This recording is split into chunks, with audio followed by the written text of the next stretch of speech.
3,000 players. Not too shabby for 11 a.m. on a Saturday on PC. I'm happy, too, because that means I can actually find some matches and continue to do some live commentary over on the PC side of things with good old mouse and keyboard. I decided that we play with the Kraber today, which is probably the biggest mistake I'm going to make all week because I haven't played with the Kraber on PC in over 4 months, but it was my jam. It was the main reason I used to stream on PC, was just to play with the Kraber. I had a lot of fun learning it and getting used to it, so we'll see if we can't pull some magic out of our hats today. And by hat, I mean ass. And likely there won't be much magic coming out of my ass today, but we'll see if we can't make it happen because at the end of the day, we're here for a bit of a discussion. It's Saturday. I don't typically drop videos on Saturdays, but I had some time. I was like, man, do some live commentary, some Titanfall 2, and maybe a little bit of a follow-up style discussion, right? Based on what we talked about yesterday with Titanfall 3. Not really based on that at all. In fact, it's completely different, but it's something I've been thinking about for a while now, and something that has some connections to what we talked about yesterday with the Titans in what could potentially be Titanfall 3. Wow, man, watch this guy. Watch, I'm gonna actually pull some magic out of my hat. It's gonna be glorious. It's gonna be all I'm not gonna go anywhere further with that whole magic hat ass pun. Damn it. Melee, you gotta love it. There's no way he's possibly looking at me, but he melees me anyways. Let's just walk away from that and pretend that didn't happen. So, one of the things I've been thinking about in regards to Titanfall 3, something that I don't think I'll ever do like a standalone video on, is the way in which, I guess you could say the environment, the universe of Titanfall 2 existed when it came to the game's multiplayer. Now, obviously, we had a really solid single-player campaign. I really enjoyed Titanfall 2 single-player campaign.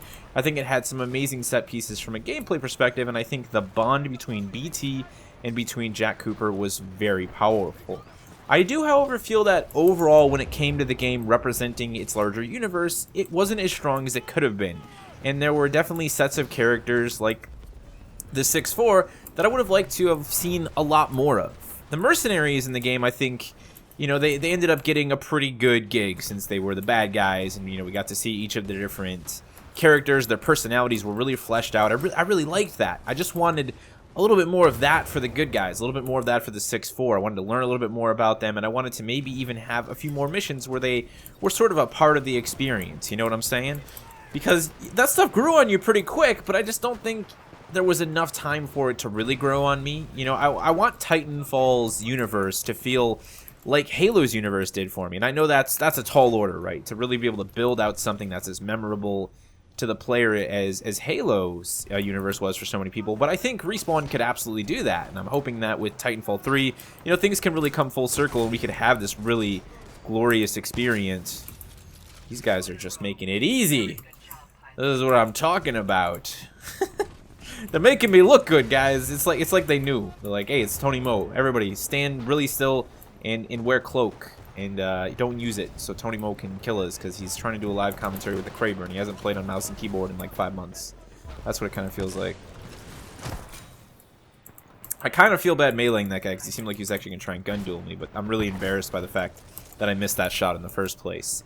So, when we look back at Titanfall 1 in regards to this, I actually really liked how Respawn went ahead and handled the sort of multiplayer campaign, if you will. I know it wasn't really well received, and I'm not going to say that it was perfect, but I genuinely liked their attempt at it. I thought, again, it was a really cool experiment by Respawn, one that actually had some success, because I'll be honest, when I think back to Titanfall 1's multiplayer, I actually felt really connected to the characters. I loved booting up that multiplayer campaign and having the wonderful little sequence where they're pulling, man, shit, was it Barker? I don't even remember the characters, to be honest, anymore. It's been so long, but out of the sewer, you know, and he's drunk.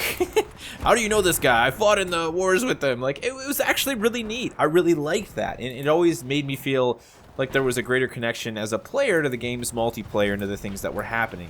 Now, that's not to say that Respawn hasn't given us, like, character development in the multiplayer. You know, we obviously have all the characters and the ways in which they express themselves when we talk about the drop pod sequences, but I would like to see that expanded a little bit more, and I think what they did with the factions is the start of something that could be really special. You know, I could see them expanding on that and giving us a little bit more of that in universe, a little bit more of that story, that lore, directly built into the game's multiplayer with those factions, you know. Infinite Warfare, Call of Duty Infinite Warfare, actually did a really cool thing with its factions, with its sort of mercenary groups, where you would align with them, and you'd actually get to see the different characters, and they would, you know, they'd really talk a lot about how they functioned and why they had certain weapon tech. I'd love to see Respawn be able to, again, go a little bit deeper with the factions and, you know, have that sort of an environment where suddenly you feel like, oh wow, this is actually something's happening here, you know, this is cool. And I think that would help drive a slightly better connection to the game's universe overall, because now that I've been playing Titanfall for so long and I haven't booted up the campaign in forever, you know, I don't feel that same connection to the game's characters and the game's story. I think, you know, obviously the relationship with BT is still there, and we got left on a bit of a cliffhanger. I really want to know where that's going. Should probably get a Titan down here at some point to help our team out, guys. But you know, again, I would just like to see that same vibe carry over into the game's multiplayer. And maybe, you know, they don't need to. Maybe it's just a matter of the delivery and the campaign being a little bit more powerful this time around, where we feel like we're connected to the game's story as a whole. You know, if they can deliver maybe a stronger campaign, then maybe that will make us feel like we understand the universe better, even when we play multiplayer. But as it stands now, the two feel really separate and kind of disconnected, despite sharing a lot of the same characters and a lot of the same lore elements. It's just, they've never come together fully for me, I guess is what you could say. And that's one thing I just really want to see Respawn be able to pull off, you know? Mostly because I like the sort of sci-fi universe that they've established with Titanfall. I just want to see them be able to flesh it out a bit more than they currently have. I think we all agree that we just want more, right? We're all greedy, and we want more Titanfall. We want to see them, you know, talk a little bit more about the game's... Wow, God, man, we're just rolling, guys.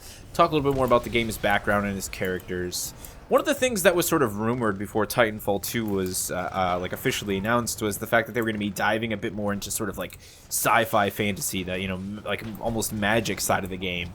And we didn't really get that, but we got like time travel, you know, obviously in the campaign. And so I definitely want to see them just embrace more of the sci-fi nature of the game, you know. And one of the big things actually for me, I think, in bringing the universe back together would be seeing them get back on focus with the game's environments. You know, that's something we see in the single player, where we actually have creatures and stuff flying around. And it was something they did in the original Titanfall in the multiplayer, where there were actually like animals and creatures on the different planets. And I always felt like that kind of brought the universe to life a bit more. Titanfall 1 will always, I think, feel like a more cohesive experience than Titanfall 2 did for me. Probably because, again, we didn't have that separation between campaign and between multiplayer. So yeah, there you go, guys. Just some thoughts I had on that topic. You know, again, I think a lot of people want to see that stuff happen, because a lot of people, like, you know, they liked BT, they like the characters that were presented here, and they just want more of it, right?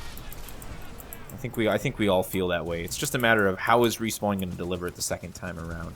I think also I hear a lot of people, you know, when we talk about like storytelling and, like, you know, characterization and you know, bringing a little bit more personality into multiplayers, a lot of people will be like, well, it doesn't really matter. The only thing that matters is gameplay. But I don't think that's the case anymore. I think it's actually really important that we look at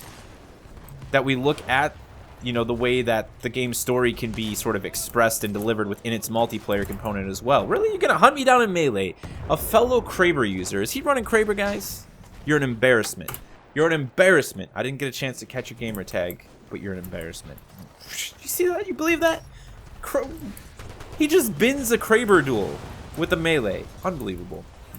So what I was trying to say, guys, when we talk about the longevity of a game, that longevity really comes down to the connection that a player has with that experience. Now, that connection can be driven by the game's in-game progression systems. It can be driven by its core gameplay loop. But I also think there's an opportunity for it to be driven by the game's actual atmosphere, its story elements, its personality, if you will, right? So I think if they can deliver on that in a bigger way, that can also help keep people interested in Titanfall 3 long term, you know?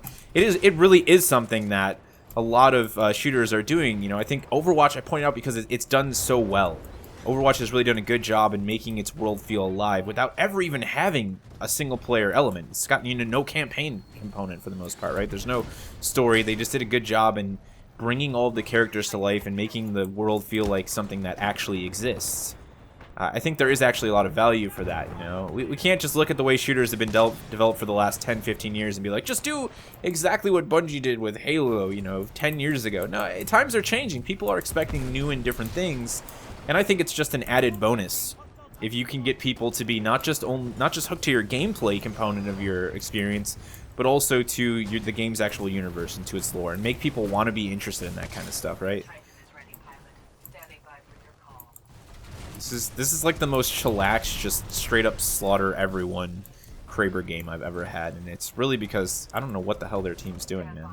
But I haven't seen them, and when I do see them, it's like they're hesitant to shoot me. I don't understand, man. Like, I don't think we have any deaths, do we? How many times have we died? I think we've died at least one or two. Yeah, we got melee, maybe once or twice, right? Oh, he got executed. Did he get to bail out? No, he didn't. Oh, watch it, man, watch it.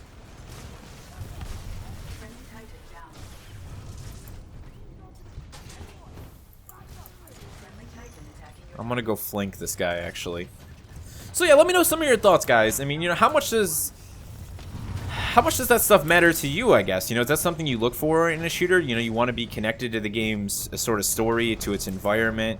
I feel like that's something that, you know, Halo actually managed to do really well without ever saying too much about its story. I think, again, with Halo, it was because the game's single-player component was so strong that you just kind of, I don't know, you know, whatever, maybe it just worked with that. I'm not entirely sure, to be honest, why it was. I always felt a really strong connection to the atmosphere that Halo had in its multiplayer.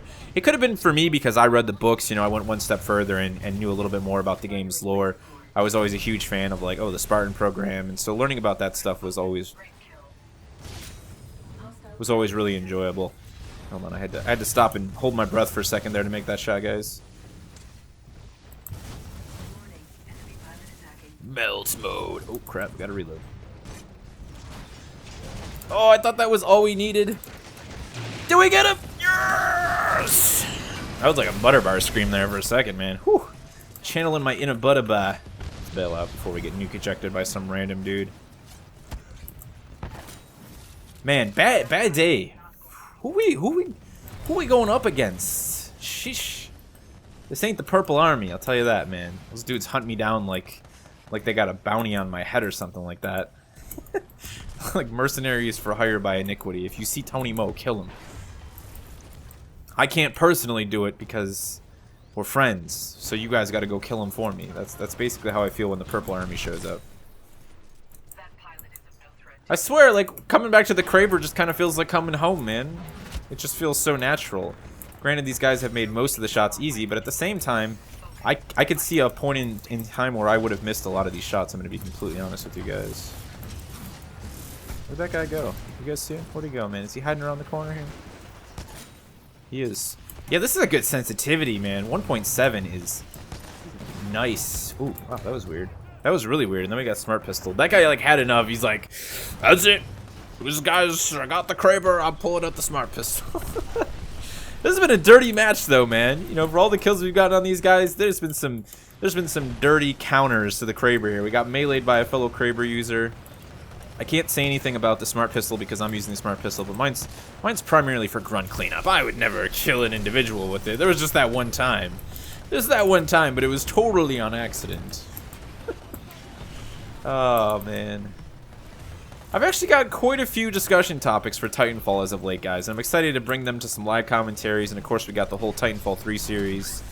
You know, it's funny because it's not like I was ever trying to distance myself from the game. I just didn't really have too much to say about it. And then as of late, I don't know, I've had like a second wind for like, oh, you know what, this would be fun to talk about. And ooh, I haven't talked about this yet. You know, just when you thought you talked about everything, Titanfall 2 is the game that I've made the most videos for in my YouTube career, you know?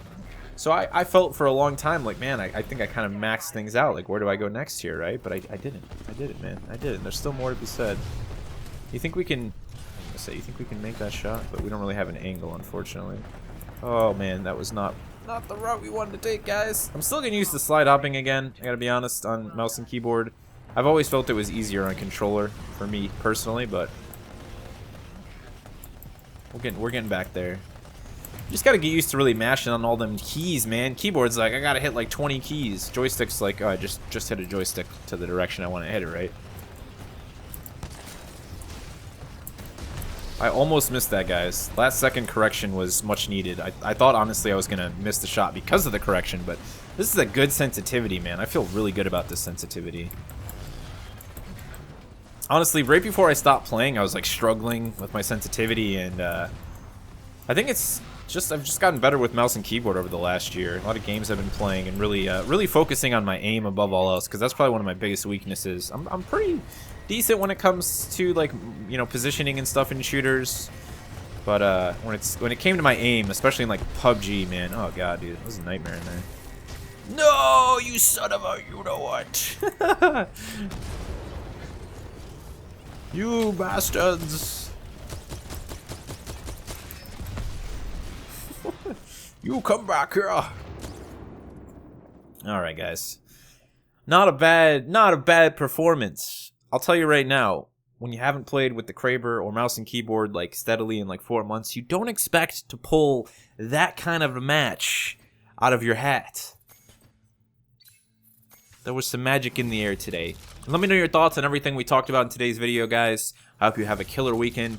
I'll see you in a couple days for more of the typical goodness, the typically fantastic content. I hope you guys play some great games this Saturday and Sunday. And as always, remember to play smart, remember to play to challenge yourself, but most importantly, remember to play for fun.